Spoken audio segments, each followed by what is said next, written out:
pouquinho para explicar isso bem explicado. Tá? É assim, a partir de Aristóteles, Platão não tem exatamente essa explicação, embora tenha já alguns fragmentos disso. Mas a partir de Aristóteles fica configurado em dois livros fundamentais, um, a Ética Nicômaca, o outro, da Alma. Fica configurado que a alma humana é composta de três grandes elementos. Alma, em grego, fala psique. Então, alma é psique. Não é? Então, a alma, cuidado de não confundir o conceito grego de alma com esse conceito que nós usamos no cristianismo, é diferente. Mas, para um grego, a alma é composta de três elementos. O primeiro elemento da alma chama-se vegetativo. O que é que o elemento vegetativo faz? Ele cuida de tudo aquilo que é automático e nós não controlamos. A respiração, a digestão, o metabolismo geral do corpo. E por causa disso, esta alma está presente tanto nas plantas, quanto nos animais, quanto nos seres humanos. Essa é uma alma que todo mundo tem. O que é isso? É uma coisa que o ser tem que representa, digamos concretamente, a própria vida biológica. Então, tudo que tem processos automáticos de existência tem uma alma de natureza biológica, portanto, tem essa alma que se chama de vegetativa. A segunda alma, de acordo com Aristóteles, é a alma sensitiva. A alma sensitiva é aquela alma que entra em contato, aquele pedaço da gente, que entra em contato com o mundo externo.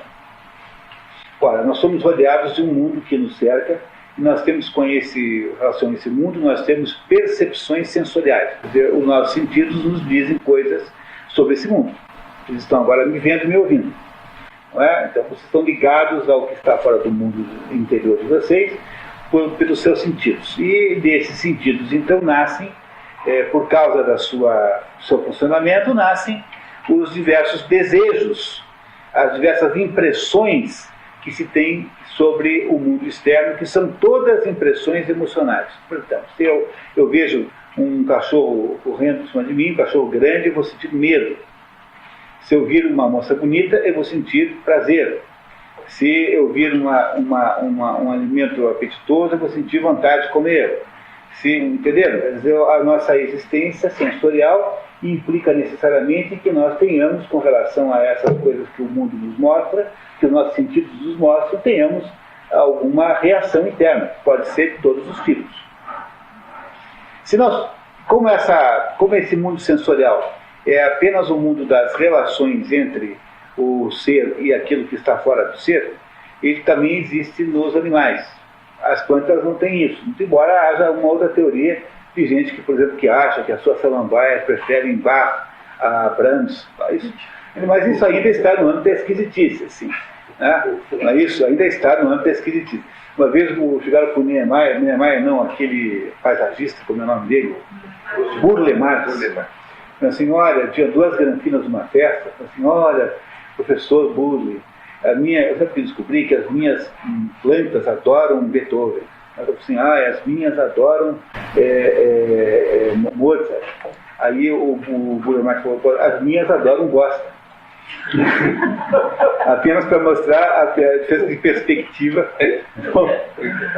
Ainda isso é esquisitice. Até hoje a gente pensa que apenas os animais e os seres humanos têm essa capacidade sensitiva e sentir emoções. Agora, não tenha nenhuma dúvida disso. Todas as sensações que você sente, de alegria, de prazer, medo, ansiedade, tudo isso um cachorro sente igualzinho. Exatamente como você sente. Exatamente igual. Não é? Portanto, essa alma sensitiva, que é a segunda função da alma, ela é compartilhada também pelos animais, mas não pelas plantas. E há, portanto, uma terceira alma, chamada alma intelectiva ou racional, que é a alma que só existe nos seres humanos, que tem 5 funções. As 5 funções da alma intelectiva ou racional são as seguintes. A primeira função chama-se phronesis, e phronesis significa bom senso, significa capacidade de vida prática. O que é a phronesis? Phronesis é a função da alma intelectiva que controla a alma sensitiva. Por exemplo, quando você está com vontade de comer 3 caixas de bis, quem diz para você não fazer isso é a sua alma intelectiva, é a phronesis agindo. Se você tiver um pouco de phronesis, né? Nem sempre está presente, né? Então, se você tem um pouco de franese significa, digamos, bom senso, né? Prudência, enfim. Quando você tem um pouquinho de franese, ela vai lá e diz, opa, não faça isso porque está errado. Portanto, o ser humano está o tempo todo controlado nos seus desejos por alguma coisa, que os psicanalistas chamam de superego, mas você não precisa usar a terminologia psicanalista, pode usar a terminologia aristotélica, que vai muito bem, e que diz para você que isso é uma função da alma intelectiva. Há outras 4 funções, que nem sei se vale a pena a gente falar aqui, porque o que importava realmente é fazer esta ligação entre a fronesis, que é uma das funções da alma intelectiva, e a alma sensitiva, que não pode ficar sozinha.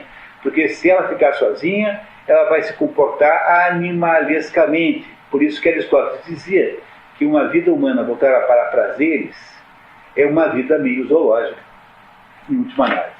A vida de alguém é simplesmente o princípio, regida pelo princípio do prazer, ou seja, regida pelo desejo de obter prazeres, é uma vida equivalente à do seu cachorro, mas mesmo o seu cachorro não é capaz disso, porque o seu cachorro é capaz de defender você contra um cachorro grande, mesmo sendo em Yorkshire, é capaz de defender você contra um cachorrão grande, mesmo um cachorro não é capaz de ter uma vida simplesmente voltada para si. Mesmo um cachorro não é capaz disso. Compreenderam? Portanto, então, o que acontece do ponto de vista desse modelo, digamos, de interpretação da alma humana, no sentido grego da palavra, é que a alma humana é uma tensão permanente, constante, entre essas duas coisas.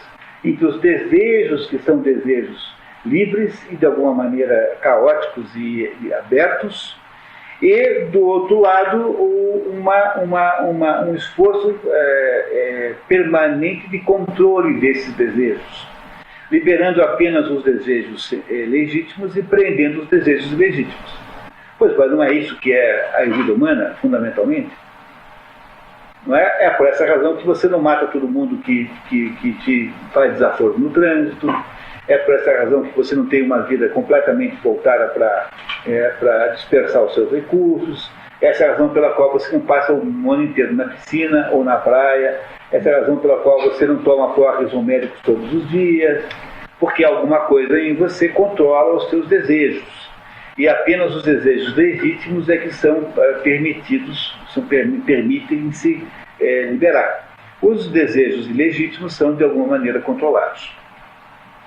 Esse é o sentido, essa digamos, é o conceito aristotélico por trás desse pedacinho aqui da obra. Parece claro para vocês isso? Okay? Portanto, para Aristóteles, o ser humano é aquele ser que tem capacidade de dirigir a sua vida por aspectos da alma intelectiva e não por aspectos da mente da alma sensitiva. É por isso que o ser humano, em última análise, é voltado para a sofia, para a sabedoria, que é uma das funções da alma intelectiva. Entre as 5 funções, uma delas chama-se sabedoria. Isso é por isso que o ser humano caracteriza-se por uma capacidade de lidar racionalmente, e racionalmente significa comparando, medindo, com aquilo que os seus desejos externos estabelecem. O problema é que quando você é artista, você parece mais com as mulheres. Por quê? Porque do ponto de vista grego, as mulheres são entes sensitivos e não entes intelectivos. Ou seja, das mulheres espera-se sempre atitudes mais emocionais e emotivas do que atitudes, digamos, de natureza intelectiva. E por causa disso é que o Gustav Aschenbach está comparando o artista com a mulher, porque o artista, de alguma maneira, também precisa produzir uma arte, a arte que ele produz parte de fontes de natureza sensitiva e não de fonte intelectiva. Compreenderam por que ele faz isso? Porque há uma comparação histórica. As mulheres mesmo, de certa maneira, cooperam com isso quando dizem que eu sou só emoções, eu sou só sentimentos. Quem se declara o tempo todo só sentimentos, só emoções, está dizendo que dá prioridade total às sensações, às emoções perante a vida. E é por isso que, de acordo com esse trecho da obra aqui, o artista está sendo comparado com a mulher. Essa é a explicação para esse trecho. Continuamos.